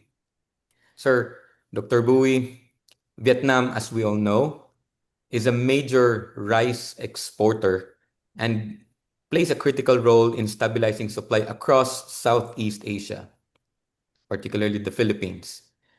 How should Vietnam balance its export commitments with domestic food security priorities? And we're really interested to also understand what regional mechanisms could help prevent destabilizing trade restrictions. Any thoughts, sir? Thank you. Thank you very much.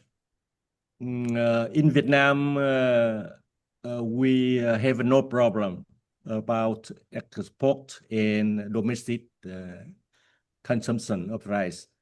We have a surplus around 6 to 8 million tons of rice per year. So we wish to export. We have no problem. The export 6 to 7 is no problem to us in terms of the domestic use. We already, calculate carefully. However, if the global market not very good, maybe the Vietnam will reduce the export volume to to improve the price of rice in the country also. So no problem about the export and food security. And in this year, thank the Philippines so much. 4 months of this year, we export more than 3 million tons of rice, and mainly go to Philippines and China, and a little go to Africa. So the Middle East war not much, influence to Vietnamese rice export, because our market outside the affected area of the war. Okay. Yeah, thank you. Thank you also, Dr. Bui. We're trying to manage our time, but we have two remaining questions. Dr. Mohanty is back. Sir, there was an earlier question addressed to you. I think I should repeat it just to make sure. We were asking, how should India's policy framework balance export ambitions with the need to stabilize domestic rice prices, especially in times of global shocks like fertilizers and fuel crisis? Yeah. Any thoughts, sir? I think your question is how India is going to balance the domestic food security with global Export. food security? Yes, Because yes. okay. Now, the if you look at Indian situation right now, you just look at the supply demand. India is producing 160 million tons of milled rice. Their domestic consumption is 90 million ton. 45 million ton in the open market, 45 through the public distribution system. So they're still left with 40 to 50 million tons of surplus every year. Okay. So I don't expect India to, we have seen during the COVID time that India was the country, the reason why the rice prices remained low. Although other grain prices skyrocketed, actually rice prices declined during the COVID time, primarily because of India. India doubled its exports from 9 to 22 million ton and kept the prices low. Okay, I clearly see going forward, just specifically to rice, going forward, which is very sensitive in Southeast Asia. Any sort of the El Nino effect, I think could have a huge impact in all the Southeast Asian country, Philippines, Indonesia, Thailand, Vietnam. All these countries can be severely affected by El Nino. And as I said earlier, it's very unlikely El Nino will have a strong effect on Indian rice production. Because I consider India has somehow monsoon-proofed the rice production. Where it matters, where the marketable surplus comes, there is 100% irrigation backup there. Okay. So as I said, the El Nino can affect household food insecurity, but not marketable surplus. So I expect India to produce 11th year of record production. This is 10th year in a row, 10th consecutive year, India has produced record production. Despite we have few bad weather seasons before, and there was no effect on Indian rice production there. So going forward for me, when I see that, I don't see India putting any sort of export ban in the future. At least in the foreseeable future, I would say, at least this year, doesn't matter what happens in Southeast Asia, I don't expect India to put any sort of export restriction to secure food supply in the domestic market there. And India will be the only reason why the rice prices can be stable going forward in the next 6 months. If India is exporting, they can export another 5 million tons of extra to meet the requirement of the Southeast Asian country and keep the prices low. And that's the reason I was telling the price might actually go down in El Nino. Okay. Depending on what India does, the prices actually might go down. It actually had a 5-year low, but still it can go down. Yes. But at the same time, the prices can also go to $1,000 depending on how all these actors behave in the region. Interesting that you've pointed out, of course, El Nino, and I'll request Dr. Wong and Dr. Arifin very quickly because related to El Nino, the probabilities is expected to exceed 90%, in fact, for this year. And it's interesting to see how this would likely affect production losses or result to production losses in Southeast Asia.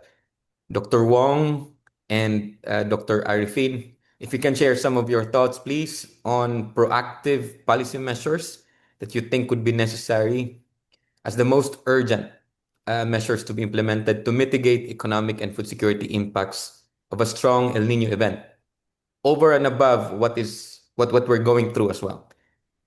Yeah. Dr. Wong, Okay. the floor is yours. Before I do that, I think I want to flag this is important. In terms of palm oil and rice, right? You got countries which are importing a lot of palm oil in this today's thing beyond the region that you're talking about. There's also a lot of importation of rice. So what we have done before on the individual private sector thing, and you might want to think of it whether there's certain ways you can formalize it, that do it through some kind of a counter trade arrangement, right? Increasingly, people are recognizing that edible palm oil is food. And I've done it when I was in Buenos. I counter traded palm oil with China rice. I counter traded Vietnam and so on and so forth. So, but how can you try to organize it within regional infrastructure, like you were suggesting for fertilizer, etc., that you might have something in this. So maybe, but personally, you might have some ideas about this too. Secondly, again, private sector has been doing this. How can you formalize it in some way? And that is your offshore storage. Rice storage has always been a very costly cost center for the simple reason there's quality and quantitative losses. Okay. The way offshore storage works for rice, you have done this offshore storage for other stuff and for oil and gas, for petrol anyway. But the rice side of it will be you have an arrangement whether it is you pay them to do this for you, or you can even enter into a joint venture basis where you block off a certain amount of rice, you take or you pay or you sell and make money. So then your stockpiling for countries like Philippines, Indonesia, etc., now becomes a potential profit center. Okay. Then you cut down. Additional quick thoughts, please, Dr. Arifin. If you can unmute, please, Dr. Arifin. Sorry. Okay, thank you very much. Thank you, Pak Larry, for the question. Yes, for me, probably going back into the most basic good agricultural practices, both not only in palm oil but also in rice. I read the question from our friends, our audience from Moro, from the Philippines. For me, since again the double challenges I mentioned earlier in transportation that really affect the purchasing power, and the second is about the we call it Godzilla El Nino. For locals, I think I would recommend there's some what do you call drought tolerant crops that could be used, but now it's already May. If after, in Indonesia, after first harvest, then we should not go back into rice, but we could plant cassava, we could plant beans. So this kind of thing could really reduce the impact of the drought. But soon, if the forecast, the drought should finish by August or September, so the normal next season is supposed to be regular. But again, ladies and gentlemen, since most Southeast Asian countries, maybe except Vietnam, the technological change is quite low. You know that there are measuring that the TFP is not as high in China, for example. So I think the thing we should go back, we should again teach our farmers, do empowerment in terms of technological change. Thank you, Rico. All right. Very quickly, of course, we received lots of questions, but in the interest of time, we have to um, proceed, unfortunately, but we'll request some of our experts to respond it after the program. So that concludes our open forum. Thank you to each of our experts. There was a wealth of insights shared, and to help us synthesize the key messages and highlight possible ways forward. We now invite the Senior Research Fellow of the Philippine Institute for Development Studies. We have Dr. Rueliano Briones. Sir, the floor is yours. Thank you. Thank you, Rico, and thank you as well to SEARCA, represented by its Center Director, and congratulations for timely convening of this kind of forum. So I came into this forum deeply uncertain of what the next few months, or at least within 2026, hold. And by the end of this forum, I still have that deep uncertainty, but maybe less so, because our experts here, our speakers, managed to reduce some of the uncertainties. We are fairly certain that the biggest impact is going to come from rising fertilizer prices, the impact on food production, and secondarily through rising transport costs because of higher fuel prices. And we're also fairly certain that, so far at least, food markets have not responded in the same way as fertilizer and fuel markets worldwide. So things are a bit calmer.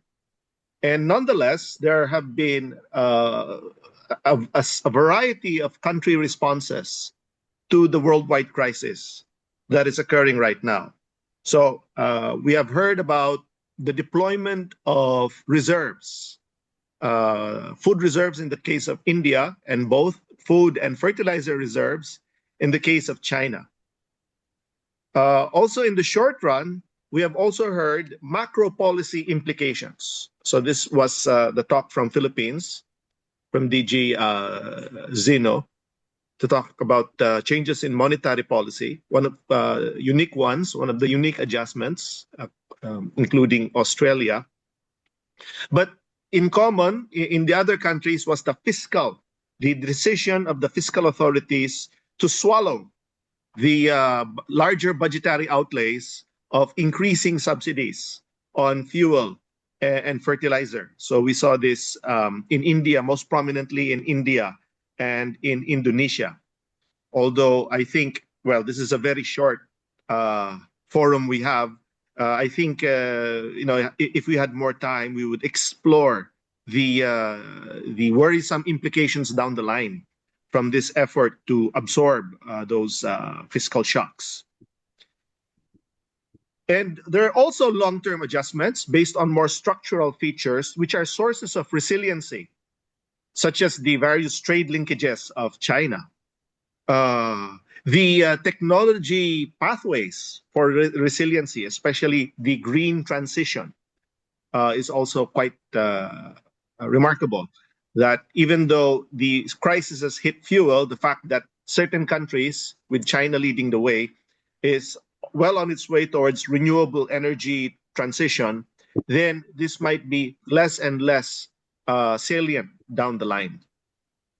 Now, I've already kept you far away from your lunch, so let me just quickly conclude looking forward, taking advantage of Larry's very astute quote of Victor Hugo, and let me juxtapose it with another Hugo, a quote from Hugo Chavez.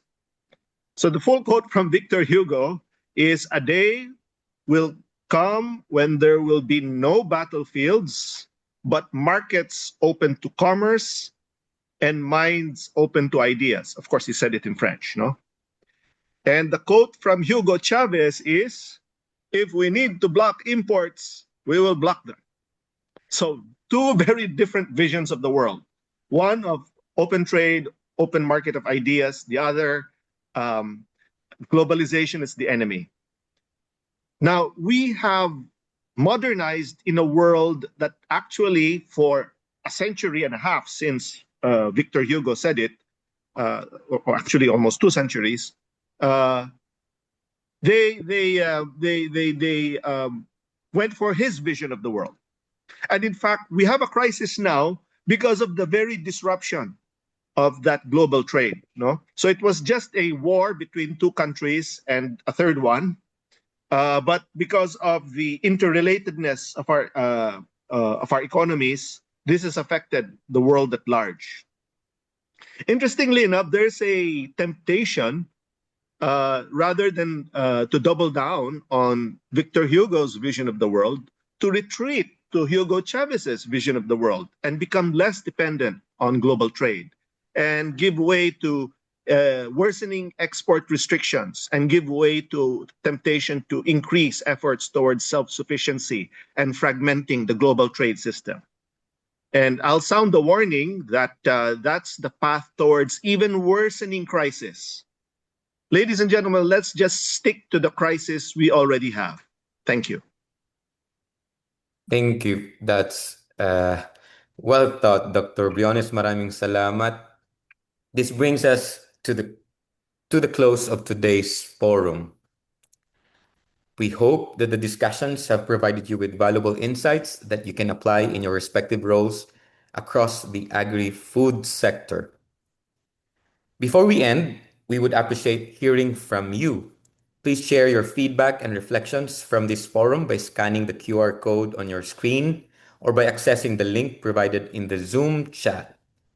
This has been a timely and thought-provoking discussion on how geopolitics intersects with food security in Southeast Asia. And of course, on behalf of SEARCA, our director, Dr. Mercedita Sombilia, our sincerest thanks to all our speakers and to participants for being with us. We look forward to having you again in our future sessions. So please stay tuned for updates through SEARCA's official channels. Maraming salamat po sa inyong lahat. Once again, I am Rico Angkog. Maraming salamat po, and we wish you all a pleasant day and see you all again next time. Thank you. Thank you. Thank you.